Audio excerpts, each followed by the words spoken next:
하나님 아버지 감사합니다. 하나님의 섭리 가운데 하루하루의 삶을 살아가게 하시고 오늘도 이렇게 기도의 자리에 나오도록 인도하여 주시니 감사드립니다.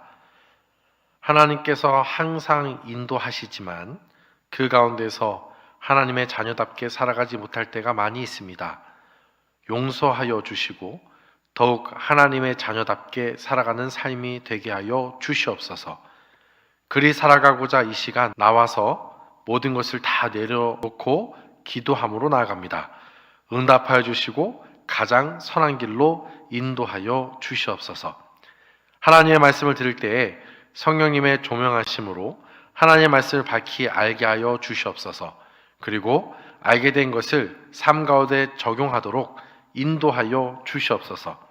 삶 가운데 하나님의 말씀이 생각나게 하사 하나님의 말씀 안에 거하게 하시고 그 말씀대로 살아가지 못하는 것에 대해서는 항상 회개하고 돌이킴으로 더욱 거룩한 삶을 살아가는데 힘쓰는 삶이 되게 하여 주시옵소서.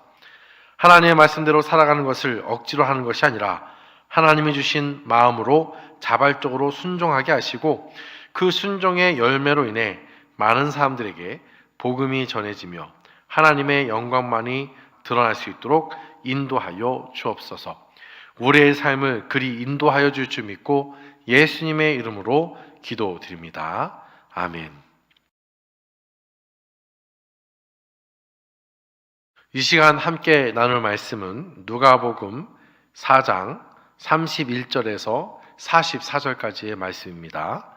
누가복음 4장 31절에서 44절까지의 말씀을 봉독하겠습니다.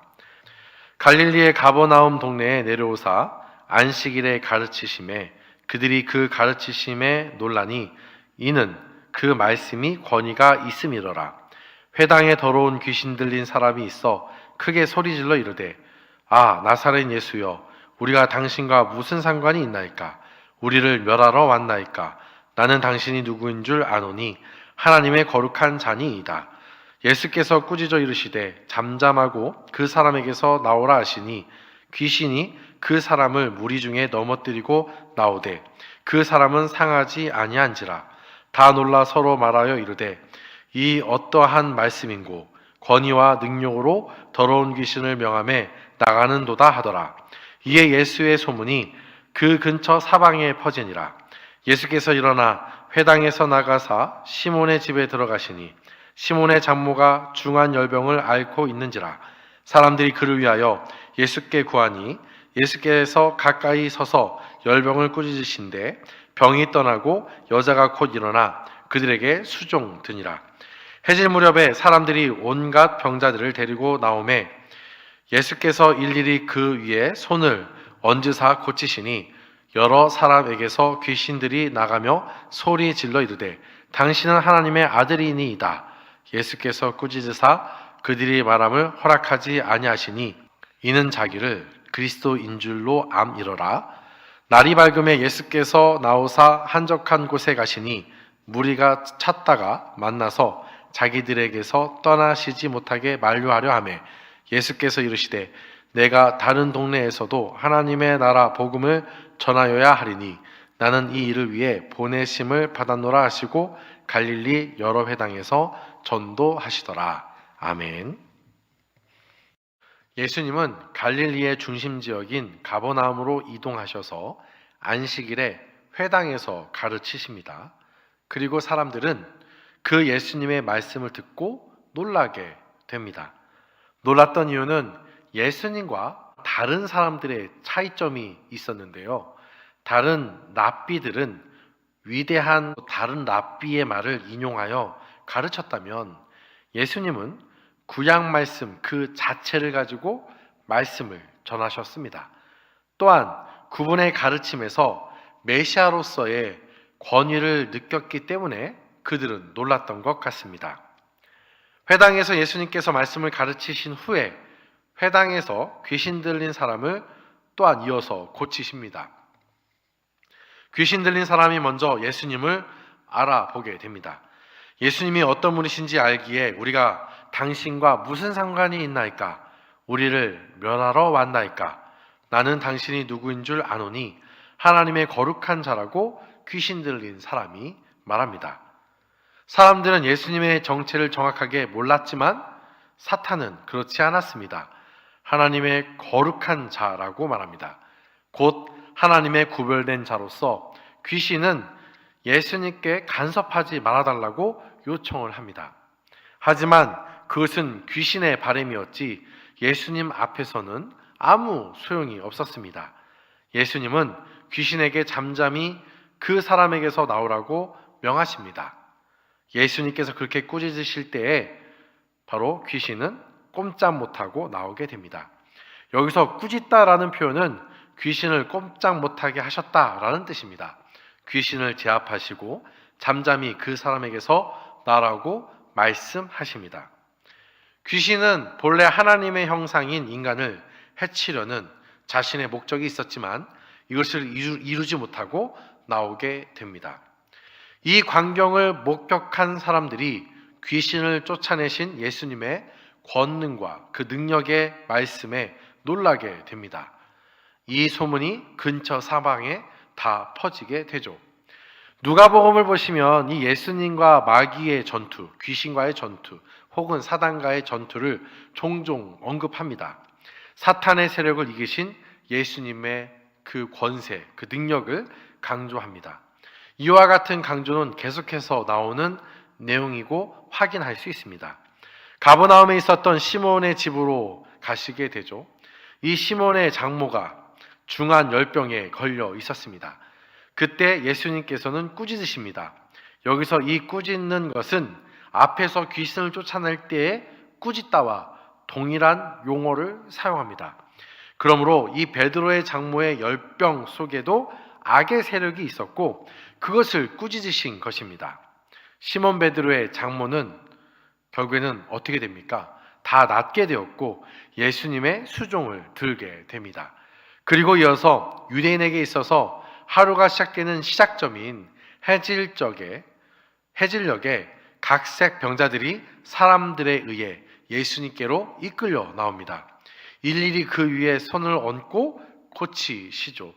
이때 특이한 일이 일어나게 되는데요. 그것은 귀신이 쫓겨나가면서 예수님이 하나님의 아들이라고 소리를 지릅니다.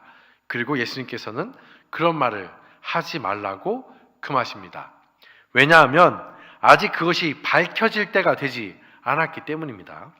예수님은 아직 메시아로서의 정체성을 공개적으로 밝힐 의사가 없으셨기 때문입니다. 그런데 귀신들이 밝히니 예수님께서는 그것을 막으신 것이었습니다. 또한 예수님은 귀신들이 아닌 바로 자신의 백성, 곧 사람들에게서 그 고백을 듣기를 원하셨습니다. 치유받은 사람들의 입에서 그런 고백이 나오기를 원하셨습니다. 그렇기 때문에 또한 그 귀신들의 말들을 듣기를 싫어하셨고 금하셨던 것이죠. 예수님은 병 고치는 사역을 하시고 나서 한적한 곳으로 가십니다. 한적한 곳을 가시는 이유는 기도하기 위해서입니다. 그러나 사람들은 예수님을 떠날 생각이 없었으며 계속해서 같이 있기를 사람들은 원했습니다. 하지만 예수님은 그 자리에서 떠나십니다. 왜냐하면 자신의 해야 할 일이 있으시기 때문입니다. 다른 사람들에게 가셔야 되기 때문입니다. 참으로 아이러니한 것은 오늘 본문 이전의 내용을 보시면 예수님은 고향인 나사렛에서는 환영을 받지 못하고 의심을 받아 그곳에 계속 있고 싶어도 그곳을 떠날 수밖에 없었습니다. 하지만 이번에는 사람들이 계속 있기를 원합니다. 하지만 그럼에도 불구하고 떠나십니다. 왜냐하면 예수님 자신도 자기 뜻대로가 아니라 하나님 아버지의 뜻대로 사역을 감당하셔야 되기 때문입니다. 그 사역의 내용은 43절입니다. 내가 다른 동네들에서도 하나님의 나라와 복음을 전해야 하기 때문이라고 말씀하십니다. 이 일이 내 뜻대로가 아니라 이것을 위해 보냄을 받았다고 말하면서 자신의 의지가 아닌 자신도 보냄을 받은 자로서 하나님 아버지의 뜻대로 자신이 사역을 해야 함을 간접적으로 가르쳐 주고 계신 것이죠. 오늘 말씀을 통해 우리가 알 수 있는 것은 예수님의 사역을 통해 우리가 어떤 사역을 해야 하고 어떤 마음으로 사역을 감당해야 하는지 깨닫게 해줍니다. 말씀으로 진리를 가르치고 하나님의 뜻대로 사역을 감당해야 함을 가르쳐주고 있죠.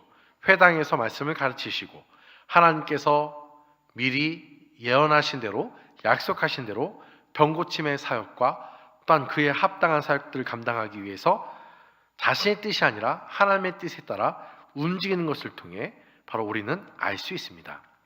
사랑하는 성도 여러분, 예수님도 말씀으로 그리고 하나님의 뜻대로 그 일들을 감당하셨습니다.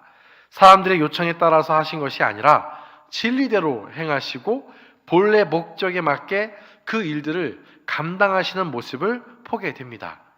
우리도 이와 같은 삶의 모습이 있어야 하는 것이죠. 우리의 삶의 분명한 목적과 우선순위가 분명해야 합니다. 사람들의 요청에 따라 한 곳에 머물러 특정한 사역에만 집중하는 것이 아니라 본래 감당해야 할 최우선이 되는 일을 먼저 감당해야 하고 그 일에 힘써야 합니다. 예수님처럼 하나님의 나라 복음을 전하는 일로 보냄을 받았기에 그 일을 예수님께서 감당하시기 위해 그곳을 떠나셨던 것처럼 우리도 무엇이 우선인지 잘 분별하여 그 일들을 잘 감당해야 합니다. 그런 믿음의 공동체가 우리가 되어야 하는 것이죠. 그래서 이런 공동체가 되기 위해 우선이 되는 것이 무엇인지 바르게 알고 질서 있고 규모 있게 하나님께서 맡겨주신 사역을 감당케 해달라고 자신 스스로 위해서 기도하셔야 되고 또한 가정을 위해서 우리 교회를 위해서 기도하셔야 합니다. 하나님께서 원하시는 것이 무엇인지 분명히 깨닫고 그 알게 된 것을 잘 실천하여 하나님께서 기뻐하시는 모습으로 하루하루의 삶을 살아내는 우리 모든 성도님들이 다 되시기를 바랍니다. 오늘 말씀을 생각하시면서 기도하시고 각자 개인 기도함으로써 규례를 마치도록 하겠습니다. 기도하시겠습니다.